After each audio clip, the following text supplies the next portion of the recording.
One after another, businesses across the country are going under. Construction, hospitality, retail. These sectors are struggling under a slowing economy, and now the ATO is knocking on their door. It's always worrying and distressing to be told that you owe the Commonwealth debts, and obviously in these economic times people are worried about the continuity of their business, and so yes, it can be a factor that tips people over the edge. The Tax Ombudsman says she's getting more complaints from self-employed people and small business owners who say the ATO is being heavy-handed in its approach. The tactics include taking money directly out of bank accounts, making owners personally liable, reporting debts to credit agencies, and in some cases, winding up companies. It's pretty serious. I mean, people are already stressed if they're trying to run a business, and their stress levels increase, their anxiety increase. Total debt owed to the ATO jumped to more than $52 billion at the end of 2023, roughly double the amount owed pre-COVID. 65% of it, or about $34 billion, is owed by small businesses. It's one reason why company insolvencies are tracking 36% higher this financial year compared to the previous one. So pre-COVID, the ATO was winding up about 40 companies a week in court.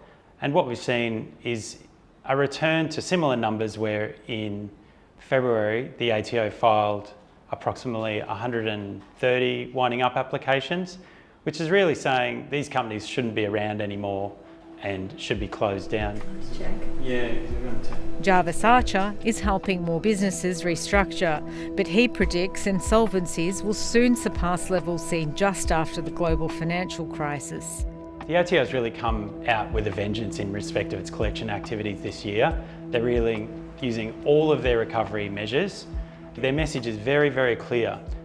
Pay your debt, restructure it to an affordable level, or you'll close the business. And if you don't make that decision, then we will force that decision upon you. Others also fear heavy-handed ATO action could send more firms under. If the ATO were to pursue this debt aggressively, you'd probably find a lot of small businesses just pretty much hang up their shingles and declare bankruptcy. The ATO only takes those, what some people may say is the heavy-handed action, after it has tried to engage with the taxpayer. The ATO says that paying tax isn't optional, but that it will support businesses who genuinely need it. But in the wake of the controversial robo-debt scheme, there's concern about the way government agencies are using their power to recover debt. The Tax Ombudsman and the Commonwealth Ombudsman will soon be releasing a joint report calling on agencies like the ATO to rethink their approach. You can't have a one-size-fits-all. You can't have a tick-the-box approach. You need to actually recognise individual circumstances, and particularly when people are experiencing financial trauma and stress.